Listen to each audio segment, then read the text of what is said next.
ಮೊದಲನೇದಾಗಿ ಅಭಿನಂದನೆಗಳು. ಒಳ್ಳೆ ಮಾರ್ಕ್ಸ್ ಸ್ಕೋರ್ ಮಾಡಿದ್ದೀರಿ. ಹೇಗೆ ಅನಿಸ್ತು, ಹೇಗೆ ಸ್ಫೂರ್ತಿ ಆಯ್ತು ನಿಮಗೆ ಇಷ್ಟೊಂದು ಮಾರ್ಕ್ಸ್ ತಗೊಳ್ಳೋದಕ್ಕೆ ಅಂತ? ಫಸ್ಟ್ ನಮ್ಮ ಕಾಲೇಜಲ್ಲಿ 594, 595 ಅದನ್ನೆಲ್ಲ ರಿಸಲ್ಟ್ ಆಗಿತ್ತು. ಸೊ ನಾನು ಅದನ್ನು ಬೀಟ್ ಮಾಡಬೇಕು ಅನ್ನೋ ಒಂದು ಚಾಲೆಂಜ್ 599 ತರೋಕ್ಕೆ ಹೆಲ್ಪ್ ಆಯಿತು. ಕಾಲೇಜಲ್ಲಿ ಕೋಚಿಂಗ್ ಹೇಗಿತ್ತು? ಏನಾದರೂ ನಿಮಗೆ ಪ್ರೆಷರ್ ಮಾಡಿ ಓದಬೇಕು ಅಂತ ಪ್ರೆಷರ್ ಮಾಡಿದ್ರೆ, ಇಲ್ಲ ನಿಮಗೆ ಇಂಟೆನ್ಷನ್ ಇತ್ತ ನಾನು ಒಳ್ಳೆ ಮಾರ್ಕ್ಸ್ ಸ್ಕೋರ್ ಮಾಡಬೇಕು ಅಂತ? ನನಗೆ ಇಂಟ್ರೆಸ್ಟ್ ಇತ್ತು, 600 ಸ್ಕೋರ್ ಮಾಡಬೇಕು ಅಂತ ಗೋಲಿತ್ತು. ಇನ್ನೊಂದು ಮಾರ್ಕ್ಸ್ ಅಪ್ಪ ಅಮ್ಮ ಎಷ್ಟು ಖುಷಿ ಪಟ್ಟರು? ಕಾಲೇಜಿನಲ್ಲಿ ನಿಮಗೆ ಯಾರು ಸ್ಫೂರ್ತಿಯಾಗಿ ನಿಂತ್ಕೊಂಡ್ರು? ಯಾರಾದರೂ ಮಾಸ್ಟರ್ಗಳನ್ನ ನೀವು ನೆನೆಸ್ಕೋತೀರಾ ಅಂತಂದ್ರೆ ಯಾವ ಮಾಸ್ಟರ್ನ ನೆನೆಸ್ಕೋತೀರಾ ಅಂತ? ಫಸ್ಟ್ ಆಫ್ ಆಲ್ ನಮ್ಮ ಚೇರ್ಮನ್ ಸರ್, ಓಕೆ, ಅವ್ರು ನಂಗೆ ತುಂಬ ಸಪೋರ್ಟ್ ಮಾಡಿದ್ದಾರೆ. ಮಾರಲ್ ಸಪೋರ್ಟ್ ಆಗಲಿ, ಫಿನಾನ್ಷಿಯಲ್ ಸಪೋರ್ಟ್ ಆಗಲಿ ತುಂಬ ಮಾಡಿದ್ದಾರೆ. ಮತ್ತು ಲೆಕ್ಚರರ್ಸಲ್ಲಿ ಪ್ರತಿಯೊಂದು ಲೆಕ್ಚರು ವೆರಿ ಇಂಪಾರ್ಟೆಂಟ್. ಹಾಗೆ ಮುಂದೆ ಏನು ಮಾಡಬೇಕು ಅಂದ್ಕೊಂಡಿದ್ದೀರಿ? ಮತ್ತು ಮುಂದೆ ಬರುವಂತಹ ವಿದ್ಯಾರ್ಥಿಗಳಿಗೆ ಏನಾದರೂ ಒಂದು ಸೂಚನೆ ಕೊಡೋದ್ರೆ, ನಿಮ್ಮ ಸೆಕೆಂಡ್ PU ಪಾಸ್ ಆಗಿದ್ರೆ ಫಸ್ಟ್ PUC ಮಕ್ಕಳಿಗೆ ಏನಾದ್ರು ನೀವು ಒಂದು ಅವ್ರಿಗೆ ಹಿಂದೆ ಕೊಡ್ತೀರಾ ಅನ್ನಂಗಿದ್ರೆ, ಯಾವ ರೀತಿ ಸ್ಕೋರ್ ಮಾಡಬೇಕು ಅನ್ನಂಗಿದ್ರೆ ಯಾವ ರೀತಿ ಅವ್ರನ್ನ ಮುರಿದುಮಿಸ್ತೀರಾ ಅಂತ? ನಾನು CA ಆಗಬೇಕು ಅಂದ್ಕೊಂಡಿದ್ದೀನಿ. ಮತ್ತು ನನ್ನ ಜೂನಿಯರ್ಸ್ ನಾನು ಏನು ಹೇಳ್ಬೇಕು ಅಂದ್ಕೊಂಡಿದ್ರೆ, ಡೈಲಿ ಪ್ರತಿದಿನ ಲೆಕ್ಚರರ್ಸ್ ಅವತ್ತೇನು ಮಾಡಿರ್ತಾರೋ ಅದನ್ನ ಹೋಗಿ ಮನೆಯಲ್ಲಿ ಹೋಗಿ ಅವತ್ತೇ ಅದನ್ನ ಕಂಪ್ಲೀಟಾಗಿ ಓದ್ಕೋಬೇಕು. ಮತ್ತು ಅದನ್ನೇ ನೆಕ್ಸ್ಟ್ ದಿವಸನೂ ಸ್ವಲ್ಪ ರಿವಿಷನ್ ಮಾಡ್ಕೋಬೇಕು. ಹಂಗೆ ವೀಕಲ್ಲಿ ಒಂದ್ಸತಿ ಫುಲ್ ವೀಕ್ಲಿ ಏನು ಮಾಡಿರ್ತಾರೋ ಅದೆಲ್ಲ ರಿವಿಷನ್ ಮಾಡ್ಕೋಬೇಕು.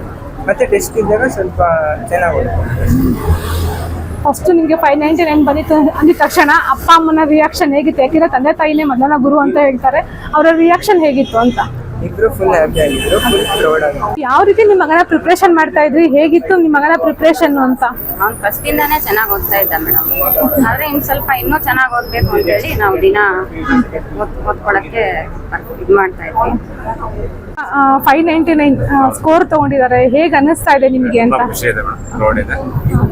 ಬಟ್ ಇದೆಲ್ಲ ಟೀಚರ್ಸು ಲೆಕ್ಚರರ್ಸ್ ಎಲ್ಲ ಸಪೋರ್ಟ್ ಇದೆ. ಮತ್ತು ಒಂದು ಸಾಲ ತುಂಬ ಸಹಾಯ ಮಾಡಿದ್ದಾರೆ. ಹಾಗೆ ಮುಂದೆ ಏನು ಮಾಡಿಸ್ಬೇಕು ಅಂತ CA ಮಾಡಬೇಕು. ಕಾಲೇಜಲ್ಲಿ ಸಪೋರ್ಟ್ ಹೇಗಿತ್ತು? ಲೆಕ್ಚರ್ಸ್ ಆಗಿರ್ಬೋದು, ಪ್ರಿನ್ಸಿಪಲ್ದಾಗಿರ್ಬೋದು, ಹೇಗಿತ್ತು ಸಪೋರ್ಟ್? ಎಲ್ಲರದು ತುಂಬ ಚೆನ್ನಾಗಿದೆ ಮೇಡಮ್, ಚೆನ್ನಾಗಿದೆ. ಹೇಗಿದೆ ಸರ್ ಕಾಲೇಜಲ್ಲಿ ಎಜುಕೇಶನ್? ಇಲ್ಲಿ ಎಜುಕೇಶನ್ ತುಂಬ ಚೆನ್ನಾಗಿದೆ. ಮುಂಬರುವ ವಿದ್ಯಾರ್ಥಿಗಳಿಗಾಗಿರ್ಬೋದು, ಹೊಸದಾಗಿ ಸೇರಿಸುವಂತಹ ಪೋಷಕರಿಗಾಗಿರ್ಬೋದು, ಯಾವ ರೀತಿ ನೀವು ರೆಫರ್ ಮಾಡ್ತೀರಿ ಅಂತ? ಅವರು ಇಲ್ಲಿ ಅವರೇಜ್ ಸ್ಟೂಡೆಂಟ್ಸನ್ನು ಡಿಸ್ಟಿಂಕ್ಷನ್ಸ್ ಬರೋಷ್ಟು ಅವರು ಪ್ರಿಪೇರ್ ಮಾಡ್ತಾರೆ ಅವ್ರಿಗೆಲ್ಲ. ಮೇಡಮ್, ಇವತ್ತೇನು ಧನುಷ್ ಅವರು 591% ತಗೊಂಡಿದ್ದಾರೆ. ಟೋಟಲ್ ಸ್ಕೋರ್ 599 ತಗೊಂಡಿದ್ದಾರೆ. ಹೇಗೆ ಅನ್ನಿಸ್ತಾ ಇದೆ? ನಿಮ್ಮ ಮಗ ಇಷ್ಟೊಂದು ಮಾರ್ಕ್ಸ್ ತೆಗೆದಿರೋದು ಖುಷಿ ಆಗ್ತಿದ್ಯಾ? ಕಾಲೇಜ್ ಕಡೆಯಿಂದ ಹೇಗೆ ರೆಸ್ಪಾನ್ಸ್ ಇತ್ತು? ಕಾಲೇಜ್ ಕಡೆಯಿಂದ ಅವ್ರ ಇದು ಇದಕ್ಕೆ ಒಂದು 591 ಬಂದಿದ್ದಾನೆ. ನಮ್ದು ಅಷ್ಟಿಲ್ಲ ಅಂದ್ರೂ ಅವ್ರ ಶ್ರಮ, ಅವರು ಎಷ್ಟು ಅವ್ರಿಗೆ ಎಫರ್ಟ್ ಹಾಕಿದ್ದಾರೆ, ಅದೊಂದು 591. ಅವನು ಯಾವ ಟೈಮಲ್ಲಿ ಓದ್ತಿದ್ದ? ಯಾವ ಟೈಮಲ್ಲಿ ಅವನು ಆದಷ್ಟು ಕಾಲೇಜಲ್ಲಿ ಜಾಸ್ತಿ ಅವರು ಎಕ್ಸ್ಟ್ರಾ ಕ್ಲಾಸಸ್ ಎಲ್ಲ ತಗೊಂಡು ಅವರನ್ನೇ ಓದಿಸಿದ್ದಾರೆ.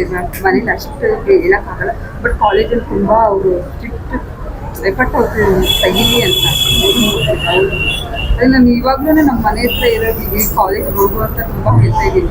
NNPUಗೆ ಹೋಗಿ ಅಲ್ಲಿ ತುಂಬ ಕೋರ್ಸ್ ಚೆನ್ನಾಗಿದೆ, ಟೀಚಿಂಗ್ ಚೆನ್ನಾಗಿದೆ. ಮತ್ತು ತುಂಬ ಎಕ್ಸ್ಟ್ರಾ ಅಂದರೆ ಕಾಳಜಿ ವಹಿಸ್ತಾರೆ ತುಂಬ.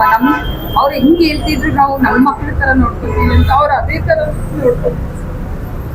ಅದೊಂದು ಖುಷಿ ಆಗುತ್ತೆ. ನ್ಯೂ ನ್ಯಾಷನಲ್ ಪದವಿ ಪೂರ್ವ ಕಾಲೇಜಿನ ವಿದ್ಯಾರ್ಥಿ ಕೌಶಿಕ್ CB ಇವತ್ತು ಏನು ರಾಜ್ಯಕ್ಕೆ 2ನೇ ಸ್ಥಾನ ತಗೊಂಡು ಬಂದಿದ್ದಾನೆ ನಮ್ಮ ಕಾಲೇಜ್ ನ್ಯೂ ನ್ಯಾಷನಲ್ PU ಕಾಲೇಜಿನಲ್ಲಿ. ನಮ್ಮದು ಒಂದು ರ್ಯಾಂಕು ಮೊದಲೇ ಎಕ್ಸ್ಪೆಕ್ಟೇಷನ್ ಇತ್ತು. 600ಕ್ಕೆ 600 ಅಂಕಗಳನ್ನ ನಾವು ಎಕ್ಸ್ಪೆಕ್ಟ್ ಮಾಡ್ತಾಯಿದ್ದೋ. ಒಂದು ಫಸ್ಟು 596 ಬಂದಿತ್ತು. ರೀಟೋಟ್ಲಿಂಗ್ನಲ್ಲಿ 3 ಮಾರ್ಕ್ಸ್ ಹೆಚ್ಚು ಕಡಿಮೆ ಆಗಿರೋದ್ರಿಂದ ನಾವು ರೀಟೋಟ್ಲಿಂಗ್ ಹಾಕಿ ಒಂದು ಟೋಟಲಾಗಿ 599 ಮಾರ್ಕ್ಸ್ ಬಂತು. ರಾಜ್ಯಕ್ಕೆ 2ನೇ ಸ್ಥಾನದಲ್ಲಿ ಬೆಂಗಳೂರು ದಕ್ಷಿಣ ಜಿಲ್ಲೆಯಲ್ಲಿ 2ನೇ ಸ್ಥಾನ ತಗೊಂಡಿದ್ದಾನೆ. ಇಡೀ ರಾಜ್ಯಕ್ಕೆ 2ನೇ ಸ್ಥಾನ ತಗೊಂಡಿದ್ದಾನೆ. ಮೊದಲಿಗೆ ಅವನಿಗೆ ಅಭಿನಂದನೆಗಳನ್ನು ತಿಳಿಸ್ತಾ, ನಮ್ಮ ಕಾಲೇಜಿನಲ್ಲಿ ಸುಮಾರು ಒಂದು 12 ರ್ಯಾಂಕ್ಗಳು ಈ ವರ್ಷ ಬಂದಿದ್ದಾವೆ. ಈ 12 ರ್ಯಾಂಕ್ಗಳಲ್ಲಿ ಸುಮಾರು ಒಂದು 7 ರ್ಯಾಂಕು ವಿಜ್ಞಾನ ವಿಭಾಗದಿಂದ, 4-5 ರ್ಯಾಂಕ್ಗಳು ವಾಣಿಜ್ಯ ವಿಭಾಗದಿಂದ ಬಂದಿದ್ದಾವೆ. ಸೊ ಇದೆಲ್ಲ ಈ ರ್ಯಾಂಕ್ಗಳು ಬರೋಕ್ಕೆ ಕಾಲೇಜಿನ ಪ್ರಾಂಶುಪಾಲರು, ಉಪಪ್ರಾಂಶುಪಾಲರು ಹಾಗೂ ಎಲ್ಲ ಕಾಲೇಜಿನ ಲೆಕ್ಚರ್ಸ್ಗಳು ನಮ್ಮೇಲೆ ಏನಂದರೆ ನುರಿತ ಅಧ್ಯಾಪಕರುಗಳಿದ್ದಾರೆ. ಅವ್ರಿಗೆ ಯಾವ ರೀತಿ ನಾವು ಟ್ರೈನ್ ಮಾಡಬೇಕು, PUCನಲ್ಲಿ ಆ ರೀತಿ ಟ್ರೈನ್ ಮಾಡ್ತಾ ಇದ್ದೀವಿ. ವಾಣಿಜ್ಯ ವಿಭಾಗಕ್ಕೆ ಸುಮಾರು ಒಂದು 8ರಿಂದ 10 ಪೂರ್ವ ಸಿದ್ಧತಾ ಪರೀಕ್ಷೆಗಳು ನಡೆಸ್ಕೊಂಡು ಬಂದು, ವಿಜ್ಞಾನ ವಿಭಾಗದಲ್ಲಿ 5ರಿಂದ 6 ಪೂರ್ವ ಸಿದ್ಧತಾ ಪರೀಕ್ಷೆಗಳು ನಡೆಸ್ಕೊಂಡು ಅವ್ರಿಗೆ ಕಾಂಪಿಟೇಟಿವ್ ಎಕ್ಸಾಮ್ಸ್ಗಳಿಗೆಲ್ಲ ತಯಾರು ಮಾಡ್ಕೊಂಡು ಬಂದಿದ್ದೀವಿ. ವಿಜ್ಞಾನ ವಿಭಾಗದಲ್ಲಿ ಬರ್ತಕ್ಕಂಥ ರ್ಯಾಂಕ್ಗಳು, ಬಂದಿರುವಂಥ ರ್ಯಾಂಕ್ಗಳು ಕರ್ನಾಟಕ CET ರಿಸಲ್ಟ್ ಬಿಟ್ಟಾದ್ಮೇಲೆ ನಾವು ಸೆಲೆಬ್ರೇಷನ್ ಮಾಡೋಣ ಅಂದ್ಕೊಂಡಿದ್ದೀವಿ. ನಮ್ಮ ಕಾಲೇಜಿನ ಒಂದು ವಿಶಿಷ್ಟತೆ ಏನು ಅಂದರೆ, ನಮ್ಮದು ಇಂಟಿಗ್ರೇಟೆಡ್ ಕಾಲೇಜ್ ಆಗಿರೋದ್ರಿಂದ ಬೆಳಗ್ಗೆ 8:30ಗೆ ಸ್ಟಾರ್ಟ್ ಆದರೆ 5 ಗಂಟೆವರೆಗೂ ಕಾಲೇಜ್ ಇರುತ್ತೆ. ಮಕ್ಕಳುಗಳು 8:30ಗೆ ಬಂದರೆ 5 ಗಂಟೆವರೆಗೂ ಯಾರಿಗೂ ಹೊರಗಡೆ ಕಳಿಸಲ್ಲ. ಅದೇ ರೀತಿ ನಾವು ಅವ್ರಿಗೆ ಪ್ರತಿ ಯೂನಿಟ್ನಲ್ಲಿ ಟೆಸ್ಟ್ಗಳು, ಕಾಂಪಿಟೇಟಿವ್ ಟೆಸ್ಟ್ಗಳೇ ಆಗಲಿ ಫಾಲೋ ಅಪ್ ಮಾಡ್ತಾ ಇರ್ತೀವಿ. ಒಂದಿನ ಮಕ್ಕಳುಗಳು ಆಬ್ಸೆಂಟ್ ಆದರೂ ಕೂಡ ನಾವು ಪೇರೆಂಟ್ಸ್ಗಳಿಗೆ ಇಮ್ಮಿಡಿಯೇಟು ನಾವು ಅವ್ರಿಗೆ ಹೇಳಿ ನಾವು ಫಾಲೋ ಅಪ್ ಮಾಡ್ತಾ ಇದ್ದೀವಿ.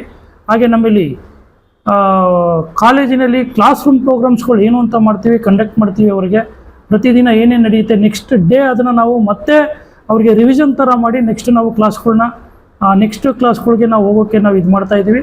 ಸೊ ಹಾಗಾಗಿ ಇವೆಲ್ಲ ಪರಿಶ್ರಮದಿಂದ ನಮಗೆ ಈ ರ್ಯಾಂಕ್ಗಳು ಬರೋಕ್ಕೆ ಸಾಧ್ಯ ಆಯಿತು. ನ್ಯಾಷನಲ್ PU ಕಾಲೇಜಿಗೆ ಇದೊಂದು ಅತ್ಯುತ್ತಮ ಸಾಧನೆ, ಇವತ್ತಿನ ದಿನ ಒಂದು ದೊಡ್ಡ ಸಾಧನೆ ಅಂತಲೇ ಹೇಳ್ಬೋದು. ಈಗಾಗಲೇ ತಿಳಿಸ್ದಂಗೆ ಪ್ರತಿ ವರ್ಷವೂ ನಮ್ಮಲ್ಲಿ ರ್ಯಾಂಕ್ ಕೊಡ್ತಾ ಬಂದಿದ್ದೀವಿ. ಈ ವರ್ಷವೂ ಕೂಡ ಅದೇ ರೀತಿಯಾದ ಒಂದು ಒಳ್ಳೆ ರ್ಯಾಂಕ್ಗಳನ್ನ ಪಡೆದಿದ್ದೀವಿ ಕಾಲೇಜಲ್ಲಿ.